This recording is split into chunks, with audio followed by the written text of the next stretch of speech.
नमस्कार मेरे प्यारे साथ। आज की वीडियो में पढ़ने वाले हम कक्षा 9 की राजस्थान बोर्ड की नवी किताब को पढ़ने वाले हैं। राजस्थान का स्वतंत्रता आंदोलन शौर्य परंपरा इस बुक के पहले टॉपिक है। ये कक्षा 9th की बुक है, जिसमें जो आज के हम इसका इंडेक्स दिखा देते हैं हम क्या क्या है इस बुक के अंदर, उसको हम क्रमवार एक एक करके पढ़ेंगे। पहला टॉपिक है हमारा 1857 क्रांति। दूसरा है राजस्थान के क्रांतिकारी।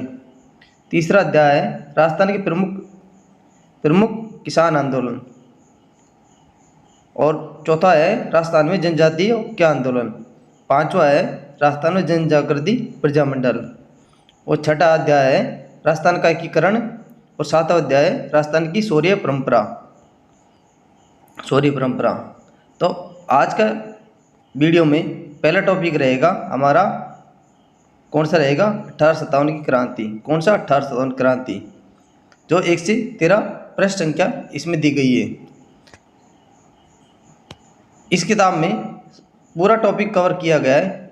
जितने भी एग्जाम आते हैं वर्तमान में आरपीसी द्वारा माध्यमिक शिक्षा बोर्ड राजस्थान से जो बुक है उसमें के सारे क्वेश्चन पूछे जा रहे हैं।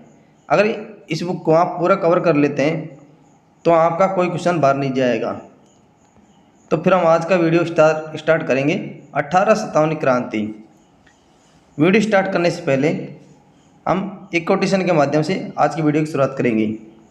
जब किसी अपने ने कहा था हुनर नहीं है तुम में, जब किसी अपने ने कहा था हुनर नहीं है तुम में, अब गैरों से कहलवा दिया होनहार हो तुम, इतनी गैर जिम्मेदारी से दिल तोड़ा मेरा, आज मेरी कामयाबी का जिम्मेदार हो तुम।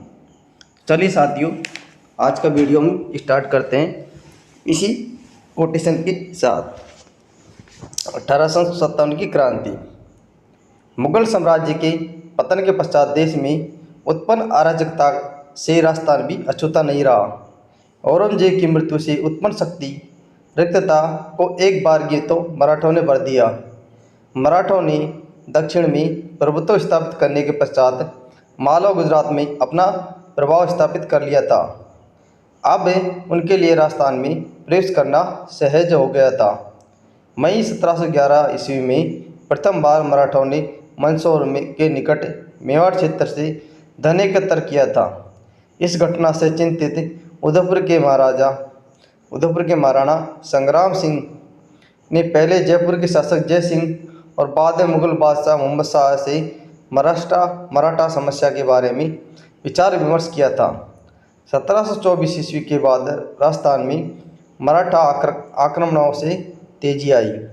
इसी बीच अप्रैल 1734 में बूंदी के पच्चू शासक बुद्ध सिंह ने मराठा सहायता प्राप्त कर दलेल सिंह को गद्दी से हटा दिया।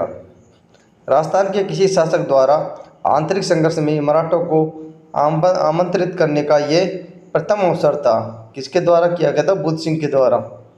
बाद में राजस्थान में मराठों का हस्तक्षेप बढ़ता गया। क्या हुआ? मराठों का हस्तक्षेप बढ़ता गया।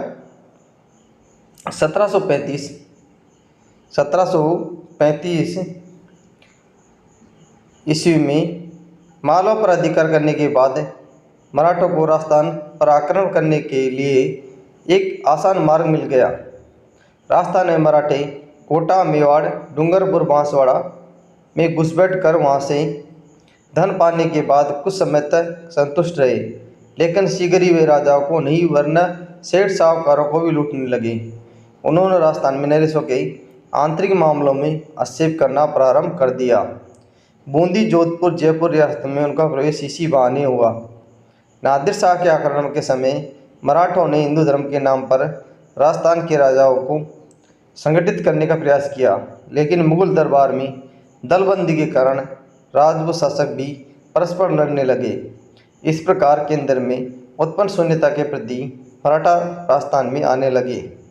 शाहू ने पेशवा बाजीराव को राजस्थान से चौथ और सरदेश मुक्त प्राप्त करने का आदेश दिया।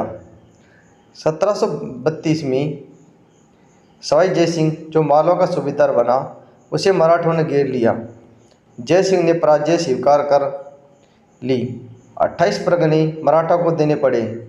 1761 से 1791 के मध्य राजस्थान में राजपूत शासकों की कमजोर स्थिति के कारण विभिन्न राज्यों पर मराठों का प्रभुत्व स्थापित हो गया। राजस्थान में बढ़ते मराठा हस्तक्षेप जय सिंह तथा अन्य राजपूत राजाओं की आंखें खोल दी और मराठों ने से मुक्ति पाने के लिए धन का सहारा लिया गया। जब धन लेने के बाद भी मराठों ने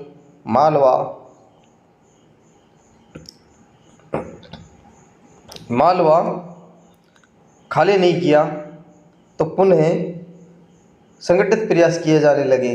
अब धन के बजाय शक्ति के प्रयोग से मराठों को राजस्थान से निकालने का निश्चय किया गया। अतः जुलाई 1734 ईस्वी में जयपुर, जोधपुर, उदयपुर, कोटा, किशनगढ़, नागौर, बीकानेर के शासक मेवाड़ में हुरडा नामक स्थान पर एकत्रित हुए और 17 जुलाई 1734 को एक संधि पत्र पर हस्ताक्षर किए, जिसके अनुसार राजस्थान के सभी शासकों ने विपत्ति के समय सहयोग देने का वादा किया।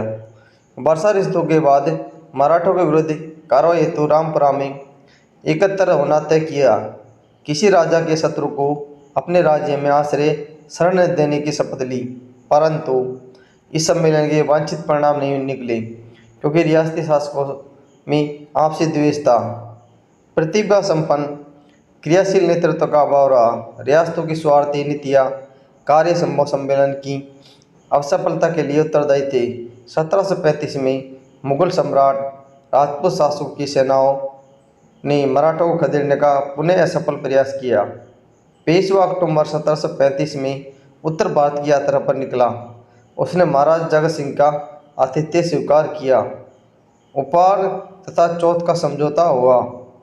फिर वह जयपुर आया। जय सिंह ने मराठों और मुगल सम्राटों में समझौता करवाना चाहा, परंतु असफल रहा। पेशवा की राजस्थान यात्रा का परिणाम यह निकला कि मुगलों के साथ राजपूत मराठों के भी करदाता बन गए। 1738 ईस्वी में मुगल सम्राट की ओर से निजाम को बिना युद्ध किए ही दुराहा राय की अपमानजनक संधि करनी पड़ी, जिसके अनुसार मराठों को मालवा की सूबेदारी 50 लाख रुपए प्राप्त हुए। 1742 में मराठों ने मारवाड़ में प्रवेश होकर सोजत, रायपुर, जैतारना परगनों के चौथ वसूल करना आरंभ कर दिया। 1787 में राजपूतों ने संगठित होकर तुंगा नामक स्थान पर मराठों को परास्त किया। 1791 के बाद मराठा शक्ति क्षीण होने लगी। इस समय दक्षिण भारत अंग्रेजों ने अपने पैर जमा लिए थे और राजस्थान में घुसने का प्रयास कर रहे थे। राजस्थान के राज्यों में उत्तराधिकारी संघर्ष और सामर्थ्य प्रतिस्पर्धा के कारण उनकी राजनीतिक स्थिति कमजोर हो गई। 1791 ईस्वी में अंबाजी इंगले ने मेवाड़ के महाराणा को सहयोग दिया। फलस्वरूप डूंगरपुर, बांसवाड़ा, प्रतापगढ़ आदि क्षेत्रों पर मेवाड़ के महाराणा का अधिकार हो गया, परंतु रियासती घराने के आपसी वैमनस्य के कारण अंबाजी इंगले पूर्ण सफलता नहीं पा सके। 1795 में मेवाड़ पर चूड़ावतों का अधिकार हो गया, अतः उनका अन्य शासकीय समूहों के साथ संघर्ष हो गया। 1802 ईस्वी में अमीर खां पिंडारी ने नाथ द्वारा पर अधिकार कर लिया। भीम सिंह रियासती घराने के आपसी वैमनस्य को नियंत्रित नहीं कर पाए और 1803 ईस्वी में मेवाड़ के शासक ने जयपुर नरेश के माध्यम से अंग्रेजों से संधि करने का प्रयास किया, पर वह असफल रही। 1791 से 1813 के मध्य जोधपुर की अव्यवस्था का मुख्य कारण सामंती प्रतिस्पर्धा, संकीर्णता एवं उत्तराधिकारी का संघर्ष था। दोनों पक्षों ने बाढ़े सैनिकों को उच्च धनराशि देकर अपनी ओर मिलाने का प्रयास किया। परिणामतः एक राज्य आर्थिक संकट से गिर गया।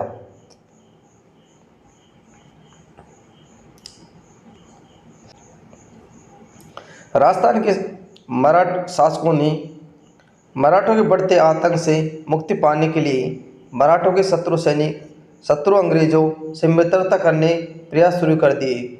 सर्वप्रथम जयपुर के महाराजा पृथ्वी सिंह ने 1786 में अपने एक प्रतिनिधि को गवर्नर जनरल के पास भेजा और अंग्रेजों से मैत्री की इच्छा प्रकट की।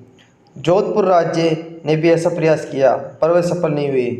1803 ईस्वी में अपने नीति में परिवर्तन कर अंग्रेज भी राजपूत राज्यों से संधि करने के इच्छुक हो गए। 8 नवंबर 1803 ईस्वी में अंग्रेज सेनापति लॉर्ड लेक ने, कौन था अंग्रेज सेनापति? लॉर्ड लेक ने राजस्थान की उत्तरी पूर्वी सीमा पर स्थित लसवाड़ी के रण क्षेत्र में सिंधिया को निर्णायक रूप से परास्त कर दिया। मराठों की इस पराजय ने राजपूत शासकों के लिए मराठों की अधीनता से मुक्ति का स्वर्णावसर प्रदान किया। 1803 ईस्वी की संधि शर्तों तय किया गया कि दोनों एक दूसरे के प्रति मैत्रीपूर्ण व्यवहार रखेंगे, अपनी इन राज्यों से खिराज नहीं लेंगे तथा आंतरिक मामलों में हस्तक्षेप नहीं करेगी। इन राज्यों की सुरक्षा का दायित्व कंपनी पर होगा। अन्य राज्यों से विवाद कंपनी की सहायता से सुलझाए जाएंगे इत्यादि। भरतपुर, अलवर, जयपुर, जोधपुर आदि ने इस संधि पर हस्ताक्षर कर दिए। 1811 ईस्वी में सेडन के स्थान पर चार्ल्स मेटकाफ दिल्ली का रेजिडेंट बना। उसने गवर्नर जनरल लॉर्ड मिंटो को सुझाव दिया कि मराठा अमेरिका पिंडारी की विध्वंसकारी कार्रवाइयों को समाप्त करने के लिए ब्रिटिश संरक्षण राजपूत राज्यों पर एक संघ बना लिया जाए। तत्कालीन गवर्नर जनरल हेस्टिंग्स सभी विरोधियों का दमन करने भारत में कंपनी की सर्वोच्च सत्ता स्थापित करना चाहता था, किंतु तभी संभव था जब होलकर और सिंधिया के उनके राज्यों से में सीमित कर दिया जाए, पिंडारियों की शक्ति का दमन कर दिया जाता। इसके लिए राजपूत राज्यों को संरक्षण में लेना अंग्रेजों के लिए अनिवार्य था, क्योंकि ये राज्य ही सिंधिया, होलकर, पिंडारियों के प्रभाव में क्षेत्र में थे। अंग्रेजों ने 5 नवंबर 1817 को होलकर से नई संधि करके राजस्थान राज्यों के साथ संधि करने का अधिकार प्राप्त कर लिया। राजस्थान में क्रांति के समय रियासती शासक कौन कौन से थे? रियासती शासक थे कोटा में राम सिंह, जोधपुर में तखत सिंह थे, भरतपुर में जसवंत सिंह, उदयपुर में स्वरूप सिंह और जयपुर में राम सिंह द्वितीय और सिरोही में शिव सिंह थे। धौलपुर रियासत में भगवंत सिंह थे। बीकानेर रियासत में सरदार सिंह थे। करौली रियासत में मदन पाल सिंह थे। टोंक रियासत में नवाब वजीरुद्दौला थे। बूंदी रियासत में राम सिंह थे और अलवर रियासत में विनय सिंह थे। जैसलमेर रियासत में रणजीत सिंह थे और झालावाड़ रियासत में पृथ्वी सिंह और प्रतापगढ़ रियासत में दलपत सिंह, बांसवाड़ा रियासत में लक्ष्मण सिंह और डूंगरपुर रियासत में उदय सिंह थे।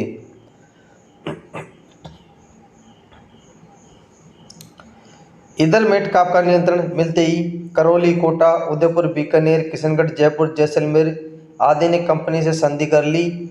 सबसे अंत में 1823 ईस्वी में सुरई राज्य से संधि की गई। इस प्रकार 1817 से 1823 के दौरान राजस्थान पर स्थापित यह ब्रिटिश आधिपत्य 1947 ईस्वी में स्वतंत्रता प्राप्ति तक अक्षुण्ण रहा। 19वीं सदी के आरंभ में 20 रियासतें थीं।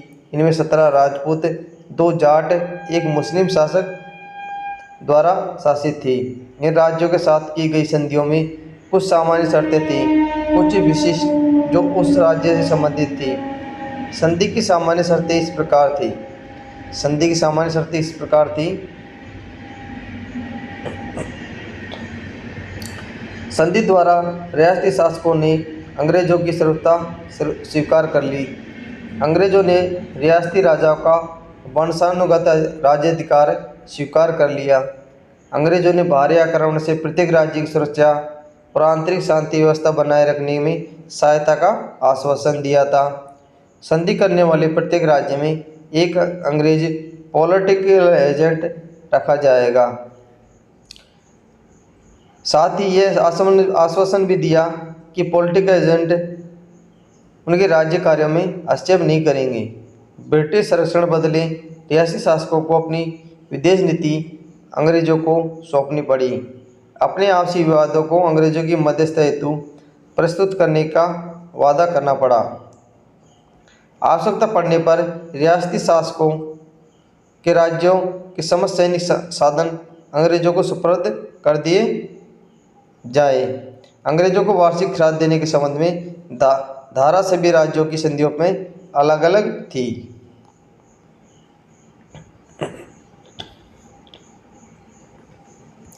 खिराज की राशि निर्धारित करने के लिए मराठों को दिए जाने वाले खिराज को आधार बनाया गया। ब्रिटिश संरक्षण स्वीकार करने के फलस्वरूप राजस्थान के रियासती नरेशों को सुरक्षा तो प्राप्त हुई, पर उन्हें स्वतंत्रता नहीं खोनी पड़ी।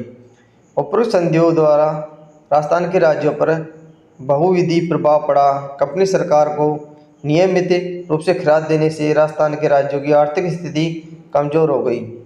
पॉलिटिकल एजेंट राज्य में व्यवस्था बनाए रखने के नाम पर निरंतर हस्तक्षेप करने लगे। शासन कार्य अधिकारों में आई कमी के कारण राजा शासन संबंधी कार्यों के प्रति उदासीन रहने लगे। ऐसी परिस्थिति में ब्रिटिश पॉलिटिकल एजेंट राज्य में तानाशाह बन गए। कंपनी द्वारा खिराज वसूल करने के अलावा समय समय पर कई खर्चे बलात् थोप दिए जाते थे। अंग्रेजों ने राज्यों के आर्थिक साधनों पर अधिकार करने का प्रयास किया। नमक उत्पादन के प्रमुख क्षेत्र सांभर झील, मेवाड़ के अफीम उत्पादक क्षेत्रों पर अधिकार कर लिया। शांति व्यवस्था बनाए रखने के नाम पर लगभग सभी राज्यों में अंग्रेजी सैनिक टुकड़ियां स्थापित कर दी गई, जिनका खर्च भी संबंधित राज्यों ही वहन करना पड़ रहा था। भारी खिराज पर ब्याज अन्य खर्चों थोपे जाने के फलस्वरूप राज्य की आर्थिक स्थिति कमजोर हो गई। राज्य क्या हो गई थी? आर्थिक स्थिति कमजोर हो गई थी। राजस्थान के शासकों ने मराठा आतंक से सुरक्षा अपने सामंतों पर नियंत्रण स्थापित करने के लिए अंग्रेजों के साथ 1857 की संधि की थी। संधि संपन्न होने के बाद राजपूत शासकों ने अंग्रेजों की सहायता के सामंतों की शक्ति कुचलने का प्रयास किया। कालांतर में अंग्रेजों ने ऐसे अनेक कदम उठाए जिनसे सामंतों की स्थिति कमजोर हुई। यथा सामंतों की सैनिक सेवा के बदले अब उनसे नकद रुपया वसूल करने का निश्चय किया गया। जागीर क्षेत्रों में सामंतों को कई विशेष अधिकार प्राप्त थे, जैसे जागीरों के निवासी अपने सामंत की आज्ञा के बिना किसी दूसरे स्थान पर नहीं बस सकते थे। सामंत व्यापारियों से राहदारी, दाना पानी आदि शुल्क वसूल करने, उसके बदले व्यापारियों को सुरक्षा प्रदान करने थे। उनके इस विशेष अधिकार को समाप्त कर दिया गया। 19वीं सदी के पूर्वार्ध तक जागीर क्षेत्र का नेतृत्व सामंतों के पास था। समाज में उनकी प्रतिष्ठा बढ़ी चढ़ी थी, किंतु 19वीं सदी के अंत तक जागीर क्षेत्र में सामंतों के नेतृत्व में कमी आई। अब ये उतने प्रभावशाली नहीं रहे। अंग्रेजों ने डूंगरपुर शासक जसवंत सिंह को गद्दी से हटाकर प्रतापगढ़ के शासक के पुत्र दलपत सिंह को वहाँ का शासक बना दिया। इससे वहाँ की जनता ब्रिटिश सरकार के प्रति घृणा उत्पन्न हो गई। इस प्रकार जब अंग्रेजों ने जयपुर की राजमाता भटियाणी को अधिकारच्युत करने का प्रयास किया तो वहाँ के लोगों ने क्रुद्ध होकर कप्तान ब्लेक की हत्या कर दी और कोटा में अंग्रेजों ने तत्कालीन महाराव किशोर सिंह के विरुद्ध रियासत के फौजदार जालिम सिंह के दावों का समर्थन किया। कोटा के आड़ा राजपूत अंग्रेजों के विरुद्ध हथियार लेकर खड़े हो गए। अलवर भरतपुर रियासतों में अंग्रेजों ने हस्तक्षेप कर दिया। वहाँ अवैध राजकुमार को गद्दी पर बिठा दिया, क्योंकि शासक के अवैध होने की स्थिति में अंग्रेजों को राज्यों के प्रशासन पर अपना नियंत्रण स्थापित करने का अवसर मिल जाता। जोधपुर के महाराजा मान सिंह भी ब्रिटिश सरकार के घोर विरोधी थे। उनके प्रयत्नों से अन्य रियासतों में भी ब्रिटिश सत्ता के विरुद्ध असंतोष प्रभने लगा था।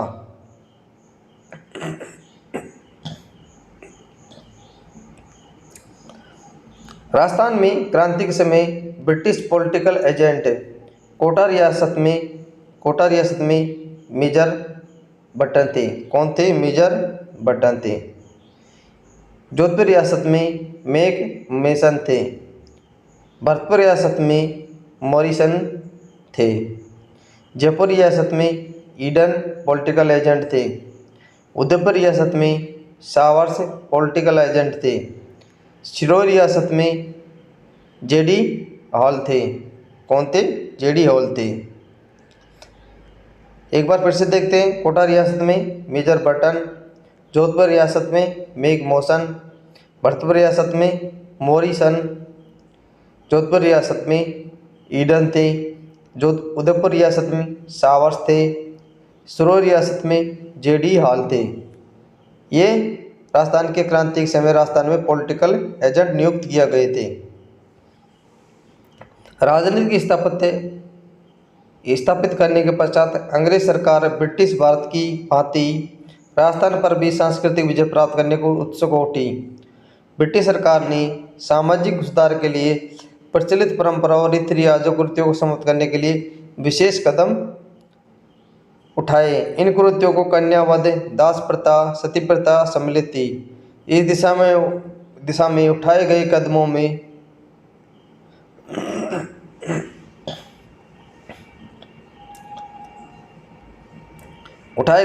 में यहाँ की जनता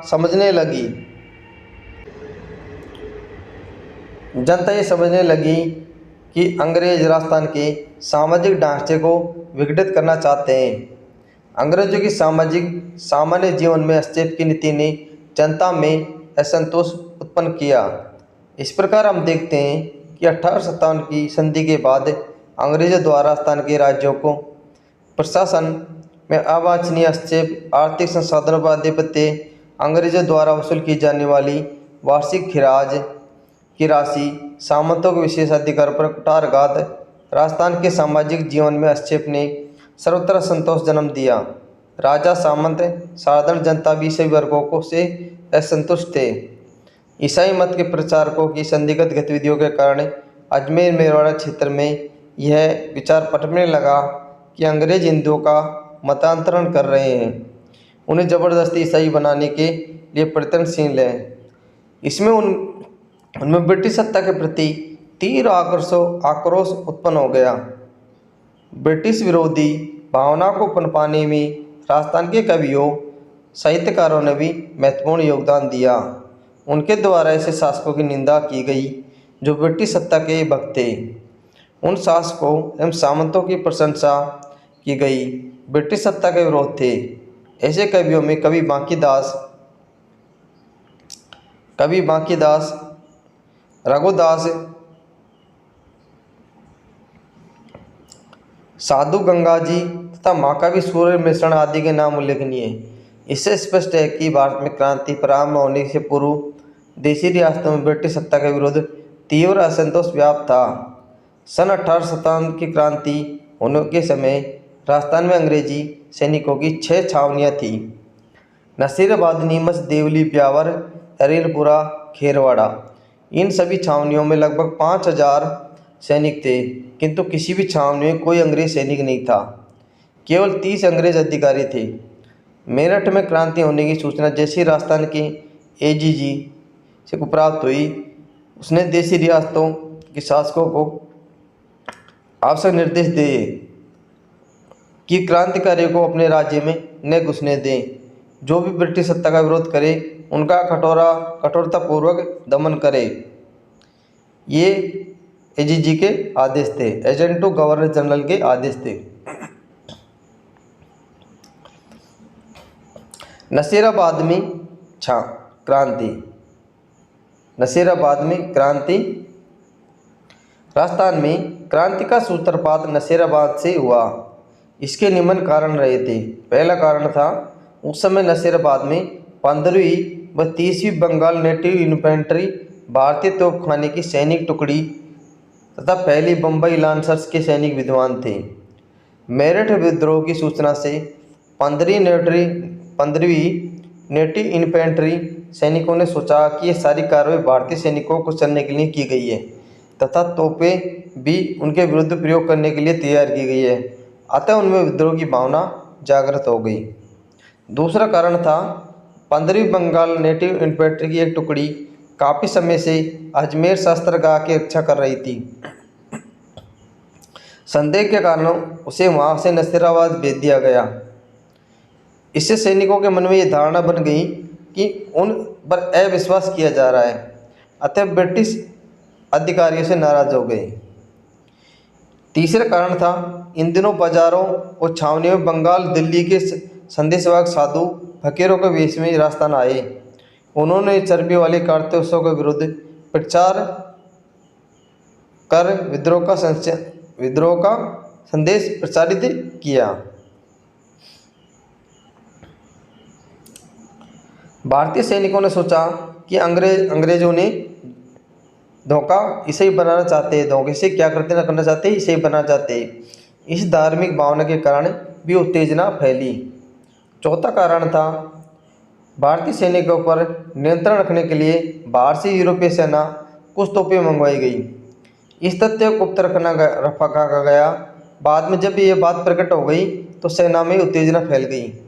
इन्हीं कारणों से 28 मई 1857 को 15वीं बटालियन नेटिव इन्फेंट्री के सैनिकों ने तोपखाने पर अधिकार कर लिया और सारी छावनी में भगदड़ मच गई। सैनिकों ने सत्रागार लूट लिया। अंग्रेज सैनिक अधिकारी मेजर स्पॉटिस वुड और कर्नल न्यू बारी की हत्या कर दी, लेकिन लॉक और तथा कप्तान हार्डी घायल हो गए। अंग्रेज अधिकारियों ने नसीराबाद से भागकर ब्यावर में शरण ली और चर्च अधिकारियों के बंगले में आग लगा दी गई। खजाने की तिजोरियां तोड़ दी गई। इन पर विद्रोही सैनिकों ने 4 ब्रिटिश अधिकारियों को अलावा रक्त की एक भी बूंद नहीं बहाई। छावनी तहस नहस करने के बाद विप्लवी सैनिक अविलंब दिल्ली की ओर प्रस्थान किया।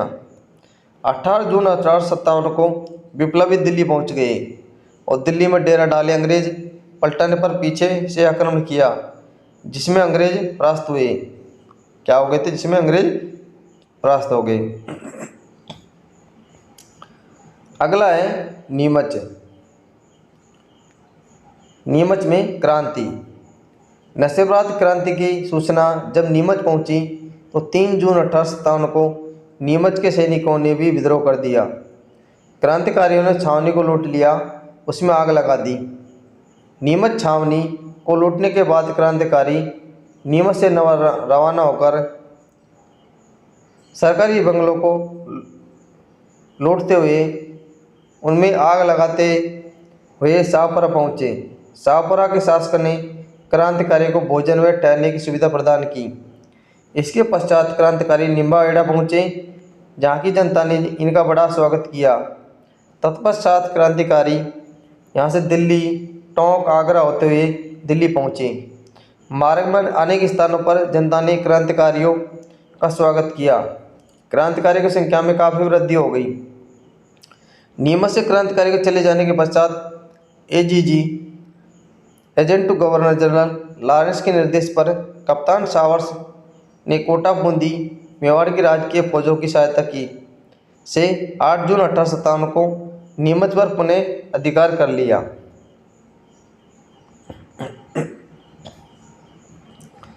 एरीनपुरा आवा की क्रांति। एरीनपुरा और आवा की क्रांति अंग्रेजों के विरुद्ध झंडा उठाने, उनकी सत्ता को चुनौती देने का काम मारवाड़ के जागीरदारों ने किया। एरीनपुरा में स्थित जोधपुर की सैनिक टुकड़ी जब नसीराबाद में हुई क्रांति की सूचना मिली तो उसने भी 21 अगस्त 1857 को क्रांति का बगल बजा दिया। क्रांतिकारियों ने एरीनपुरा स्टेशन को लूट लिया और मारवाड़ को रास्ते दिल्ली की ओर रवाना हुए। जब क्रांतिकारी पाली पहुँचे तो आवा पाली जिले में स्थित एक गांव ठाकुर कुशाल सिंह ने अपनी सेवा में ले लिया। आवा का ठाकुर मारवाड़ का शक्तिशाली सामंत था। अंग्रेजों एवं जोधपुर के महाराजा दोनों का विरोधी था। ऐसा कहा जाता है कि मेवाड़ और मारवाड़ के अनेक सामंत अपनी सेनाएं लेकर कुशाल सिंह की सहायता के लिए आवा पहुंच गए।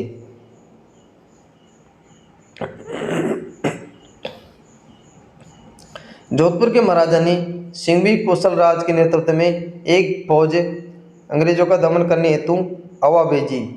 8 सितंबर 1857 को आवा के ठाकुर क्रांतिकारी की संयुक्त सेना जोधपुर की राजकीय फौज को पराजित कर दिया। इस संघर्ष में किलेदार अनार सिंह मारा गया। सिंघवी कुशलराज जान बचाकर वहां से भाग खड़ा हुआ। जोधपुर फौज की तोपें, बहुत सारी युद्ध सामग्री क्रांतिकारी को हाथ लग गई। इस घटना के कुछ समय पश्चात ही एजीजी लॉरेंस एक सेना लेकर अगवा आया। 8 सितंबर को लॉरेंस की सेना क्रांतिकारियों के बीच भीषण संघर्ष हुआ, जिसमें लॉरेंस को पराजय का सामना करना पड़ा। ब्रिटिश फौज को परास्त करने के बाद क्रांतिकारी दिल्ली की ओर कूच कर गए। क्या कर गए? दिल्ली की ओर कूच कर गए। 1857 आवा किले में इसी दरवाजे पर लटकाया था अंग्रेजों का सिर। यह वो किला है जिस पर अंग्रेजों का सिर लटकाया गया था।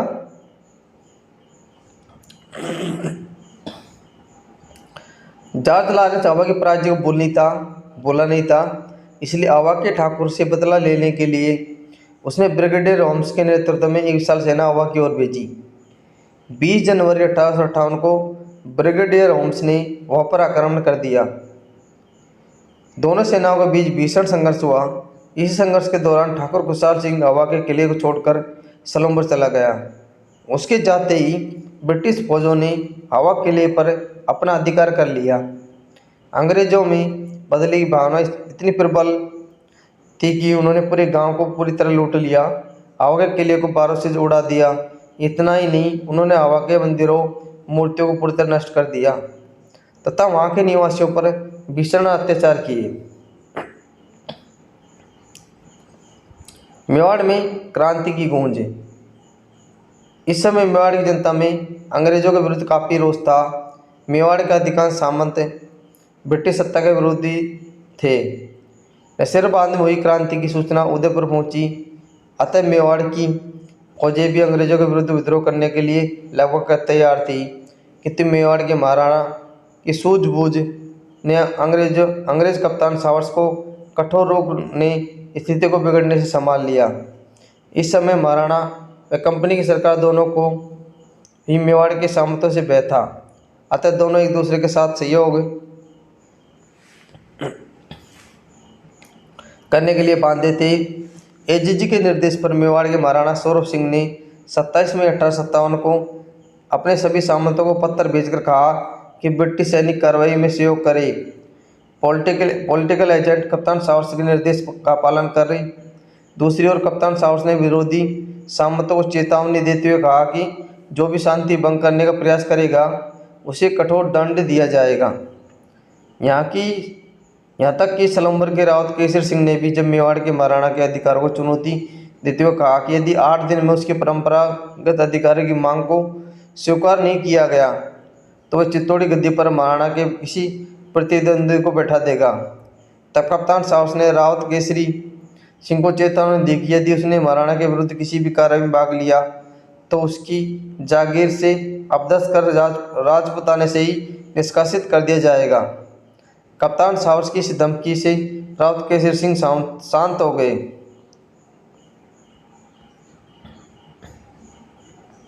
कोटा में क्रांति। राजस्थान के राज्यों में हुई 1857 क्रांति में कोटा का महत्वपूर्ण स्थान था। कोटा में विद्रोह का मुख्य कारण यह था कि पॉलिटिकल एजेंट मेजर बटन ने कोटा महाराव को ये सलाह दी कि कुछ अफसर वफादार नहीं है, उनका रवैया अंग्रेजों का विरोध है।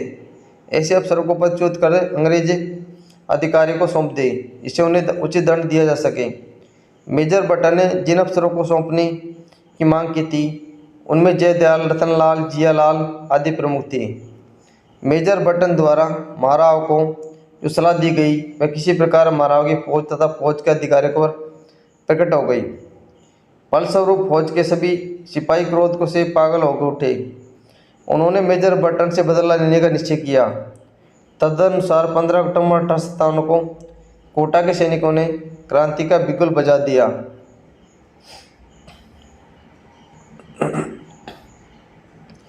कोटा के सैनिकों ने क्रांतिकारियों के साथ रेजिडेंसी को घेर लिया, उसमें आग लगा दी। क्रांतिकारियों ने मेजर बटन उसके दोनों पुत्रों की हत्या कर दी। क्रांतिकारियों ने शहर में जुलूस निकाला और महाराव के महल को घेर लिया। महाराव अपने महल में एक प्रकार से कैद हो गए। फिर क्रांतिकारी ने महाराव को एक पसंदी पत्र पर हस्ताक्षर करने के लिए विवश किया। 9 शर्तें थीं। इनमें से एक शर्त यह थी कि मेजर बर्टन तथा उसके पुत्रों की हत्या स्वयं महाराव के आदेश से की गई। महाराव को क्रांतिकारी की इच्छानुसार व्यवहार करने के लिए तब तक विवश होना पड़ा जब तक करौली से सैनिक सहायता प्राप्त नहीं हो गई। क्रांतिकारी का कोटा शहर पर लगभग 6 माह तक अधिकार रहा। उन्होंने सरकारी गोदामों, बंगलों, दुकानों, अस्त्र शस्त्र के भंडारों आदि को लूट लिया, उनमें आग लगा दी और जिले के विभिन्न कोषागारों को भी लूट लिया। ऐसा लगता है कि क्रांतिकारी को कोटा रियासत के अधिकांश अधिकारियों का समर्थन सहयोग प्राप्त हो गया। क्रांतिकारियों ने शहर में लूटमार और अत्याचार कर नगर के लोगों में भीषण आतंक पैदा कर दिया। ये स्थिति तब तक बनी रही जब तक मेजर एच.जी. रॉबर्ट्स नसीराबाद में 5500 सैनिक लेकर 22 मार्च 1858 को चंबल नदी के किनारे पहुंचा। उसने तोपों से क्रांतिकारियों पर धुआंधार गोले बरसाए, उन्हें कोटा से बाहर भागने पर विवश कर दिया। तब जाकर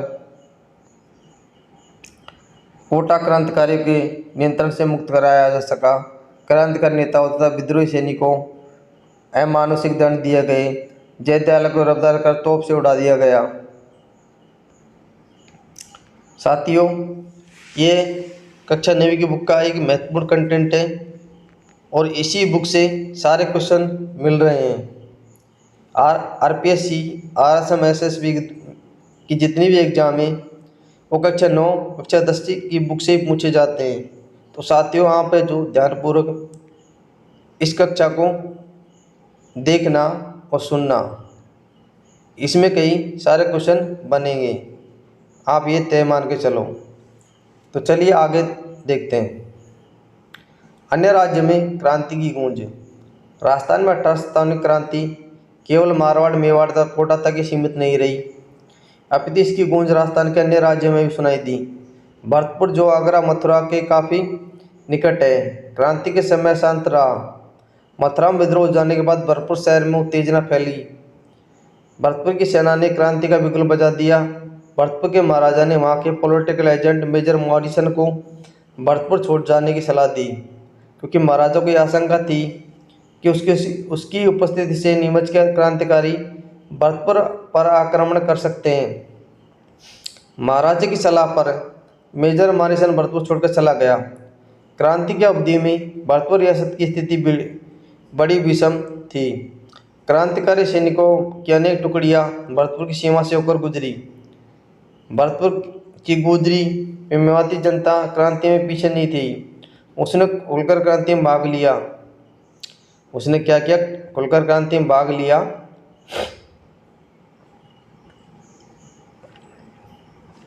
जब पड़ोसी आगरा जिले में अंग्रेजों की शक्ति वहाँ के लाल किले 4 दीवार तक सीमित हो गई, तो भरतपुर की जनता के मन में यह विश्वास भर गया कि अब भारत में ब्रिटिश सत्ता समाप्त होने जा रही है। अलवर में भी दिल्ली के कुछ क्रांतिकारियों के आ जाने के कारण क्रांतिकारी गतिविधियां पनपने लगी। तब अलवर रियासत के गांवों के गुर्जरों ने अपने पड़ोसी राज्य भरतपुर की भांति ब्रिटिश विरोधी भावना का खुलकर प्रदर्शन किया। उन्होंने अपने क्रांतिकारी गतिविधियों को शासकों को काफ़ी परेशान किया।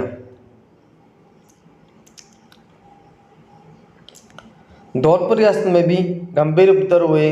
अक्टूबर 1857 के प्रारंभ में ग्वालियर, इंदौर के क्रांतिकारी की संयुक्त सेना धौलपुर में प्रविष्ट हो गई।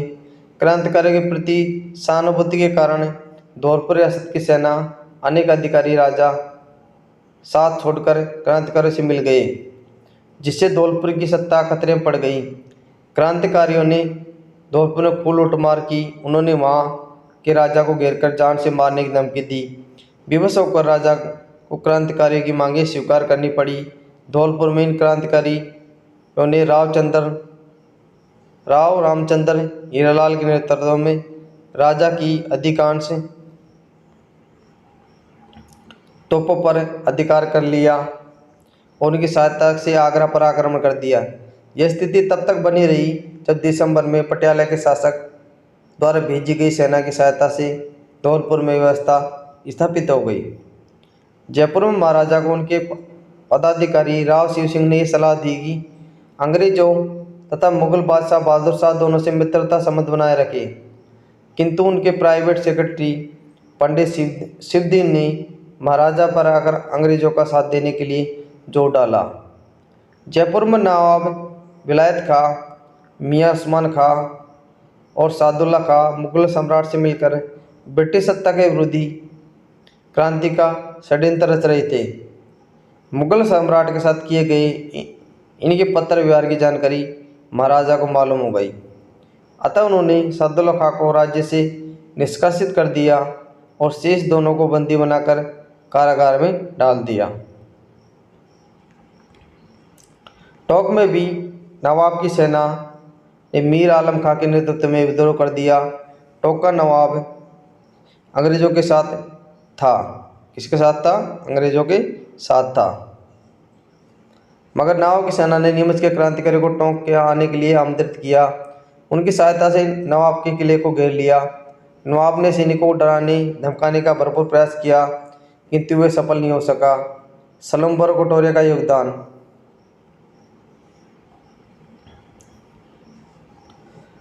आवा जोधपुर के ठाकुर खुशहाल सिंह से प्रेरणा लेकर मेवाड़ के दो प्रमुख सामंतों सलम्बर के रावत केसर सिंह, कटोरिया के शासक ज्योति सिंह का 1857 के स्वतंत्रता संग्राम में अपूर्व योगदान रहा। यह सही है कि मारवाड़ के सामंतों की भांति मेवाड़ के सामंतों ने खुलकर क्रांति में भाग नहीं लिया, किंतु अंग्रेजों का विरोध करने वाले क्रांतिकारी नेताओं, ब्रिटिश सत्ता के विरोधी जागीरदारों को सलम्बर और कटोरिया के रावतों ने अपनी यहाँ शरण दी। उन्होंने क्रांतिकारी के परिवारों को भी आश्रय दिया। सलम्बर के रावत केसर सिंह ने आसपास के जागीरदारों को साथ लेकर आवा के ठाकुरों के स्वतंत्रता यज्ञ में भरपूर सहायता की। उदयपुर के महाराणा ने कंपनी सरकार के साथ साथ संधि की। केसर सिंह ने उसका खुलकर विरोध किया।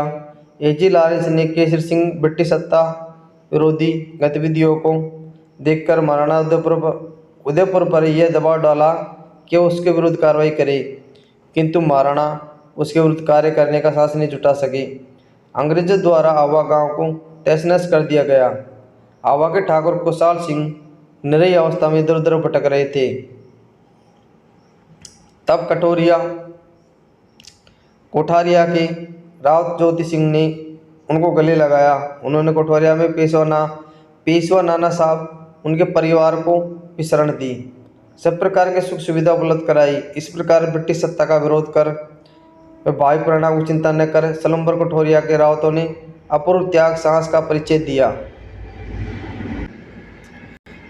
अगस्त 1858 तक समस्त भारत में विद्रोह को चल दिया गया।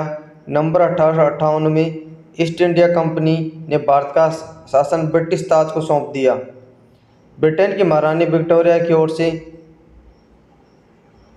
भारत के सभी नरेशों के अधिकारों एवं विशेषाधिकारों को सुरक्षित रखने का आश्वासन दिया गया।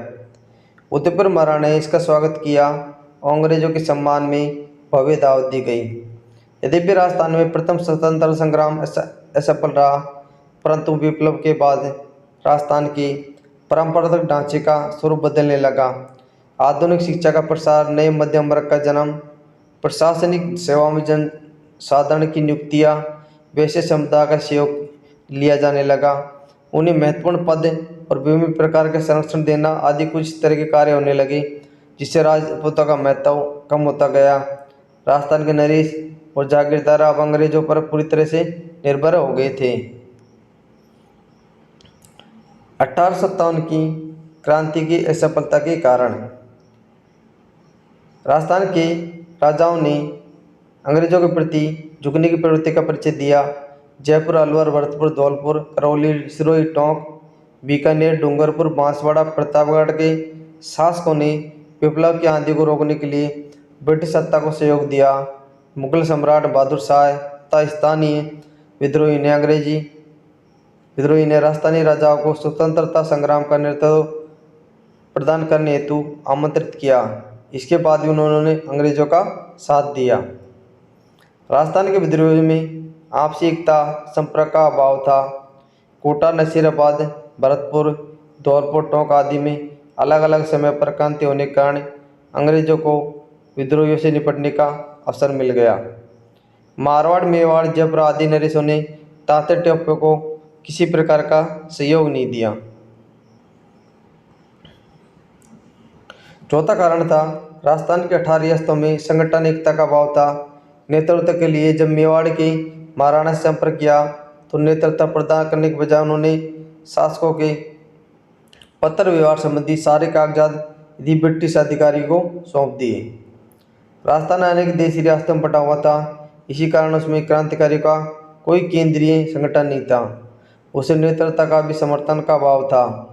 क्रांतिकारियों के बीच आपस में संपर्क भी नहीं था। उनमें त्याग और बलिदान की भावना तो थी, किंतु उनमें न तो अंग्रेजों को जैसा रणकौशली था और न ही अंग्रेजों के समान प्रशिक्षित थे। इसके अतिरिक्त क्रांतिकारी को धन, रसद और हथियारों की कमी का भी सामना करना पड़ा। अंग्रेजों ने अन्य क्षेत्रों में क्रांति का दमन करते हुए 1858 जून 1858 तक उत्तर भारत के अधिकांश भागों पर पुनः अपना नियंत्रण स्थापित कर लिया। इस कारण उन्होंने राजस्थान में हुई क्रांति का दमन करने के लिए अपनी पूरी शक्ति लगा दी। 1857 क्रांति की असफलता के परिणाम।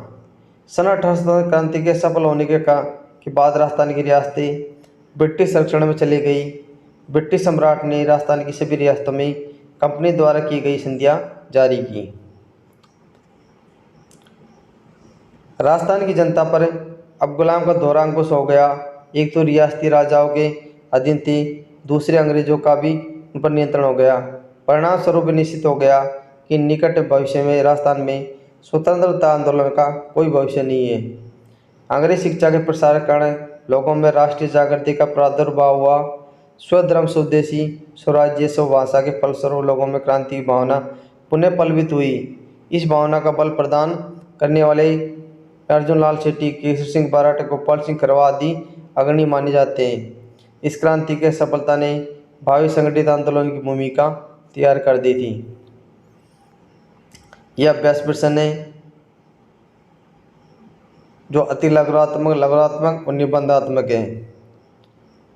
अगर आप इस चैप्टर को अच्छी तरह से सुनते हैं, देखते हैं तो सभी क्वेश्चनों को हल कर सकते हैं। ये था कक्षा 9 की किताब में 1857 क्रांति आज का टॉपिक, और अगली वीडियो में पढ़ेंगे अध्याय 2 राजस्थान के क्रांतिकारी। तो आज का सेशन आपको कैसा लगा? अगर अच्छा लगा हो तो कमेंट करके ज़रूर बताना कि हम किसी किताब को पूरा कवर करेंगे और पूरा कवर करके चलेंगे। और शांति से आप सुनते हैं तो पूरा मज़ा आएगा वीडियो में। और अगले वीडियो में स्टार्ट करेंगे राजस्थान क्रांतिकारी। तब तक के लिए थैंक यू, धन्यवाद।